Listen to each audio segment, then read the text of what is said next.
So, good morning. So, today, this morning is ito na naman yung usual or daily routine namin kapag weekdays. Total, may pasok, diba? So, parang ganito. Hatid na naman sa school. It's 3 days pala after ng birthday ni Sophie. And after nung nag-birthday siya, yung araw talaga is naging maulan na naman. Laging maulap, maulan, umaambon. So, parang wala kang maisip. Laging nasa bahay lang kami. At saka ito nga ngayon dahil pasok na, parang ito na lang yung naging ito yung way para maiba na naman yung routine kasi sa bahay lang. Ito ngayon, may pasok na. Kaya, medyo nagkaroon ng ibang schedule. So, mostly nga kasi talaga pag pumapasok mga bata ako lang mag-isa sa bahay. So, ang ginagawa ko is like maglilinis, magliligpit ng mga kalat na iniwan nila, aayusin, yung paligid. Pagka hindi ako tinatamad, or kung tatamarin ako, edi wala, naghihintay yung gawain. Okay lang naman yan kasi maghapon naman tayo.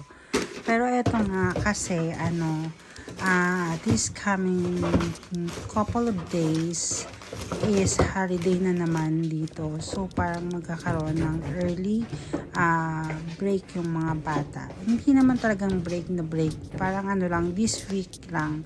So by Thursday, wala na silang pasok. So may pupuntahan kami, kaya mag-i-impake na lang ako today.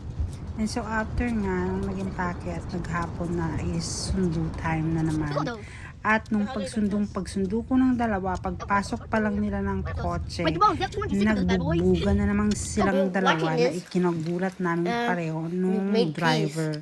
Pero after that, nagbati rin naman sila na parang walang nangyari. Diba? Parang mga tungik lang talaga tong dalawang to. Tapos pagdating sa bahay, nanghingi ng merienda. Nagutom siguro sa naging boxing nilang dalawa. Boxing, karate, MMA. Lahat na, judo, ganon. Ganon silang dalawa pag nag-away. Wala talagang lusot. Lahat talaga ng klase ng martial arts is like pinapatkin nila sa isa't isa. Ako, sanay naman na ako sa away nilang dalawa. Pero yung driver namin kanina is like gulat na bigla na lang nagkagulo ang dalawa pagpasok pa lang ng kotse. Kasi nahuli nga ako, pinauna ko silang sumakay ng dalawa. Pag sampa ko, yun na pala, nagsisabunutan, nagsisipaan, nagsusuntukan na pala silang dalawa. Pero pagdating naman sa bahay, wala pa sa kalagitnaan nasa pauwi kami is nagbati na rin naman sila. So, ito nga ang pag-uwi is like, ang papagawain mo na ng homework si Austin. Tapos, si Sophie, gagawin na niya kung ano yung mga dapat niyang gawin. Si Austin, mostly hirap na hirap ako dyan. Kasi, ang daming exhibition yan bago matapos yung homework na. Dito talaga ako sa isang to nahihirapan kasi yung isang page ng homework na abutin pa ng siyam-siyam. Ang dami niyang orasyon bago matapos. So, after nyan, saka pa lang ako makakapaggayak kung anong ihahain, kung anong hiluluto namin. Pero, hindi ko naman basta-basta, hindi naman ako nagde-decide kasi parang tatanungin ko muna sila kung ano yung kakainin nila kasi ayoko namang magluto tapos mamaya hindi rin naman pala nila feel. At saka nitong day na to, kasi naisipan kong magluto ng gulay dahil ilang araw na kaming walang gulay. At saka itong kangkong na to, paborito ito ni Sophie Lee, which is iluluto lang ng bawang.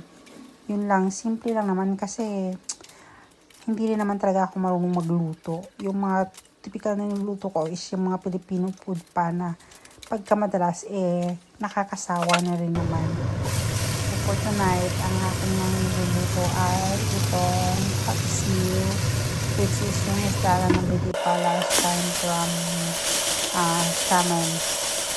Tapos, niluto ko na yung kangkong, and then, another kangkong na binilatan ko ng hipon, and nagluluto lang ako ng ilit para okay na.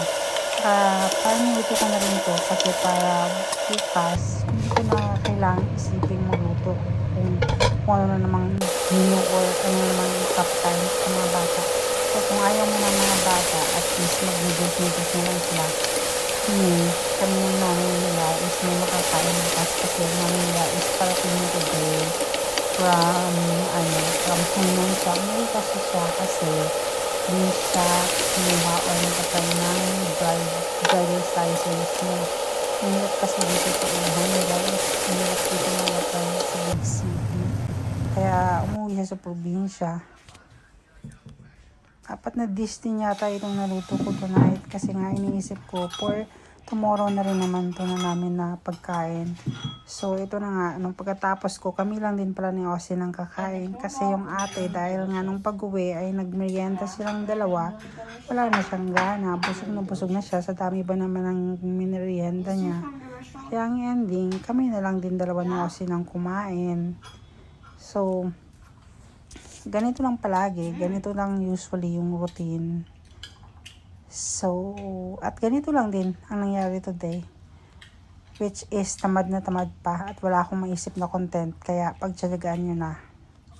So, dito na natapos ang aming day today. After nito is like, pagbibigyan ko muna silang manood and after that, kailangan by 8 or before 8 makatulog na for tomorrow's class. Bye!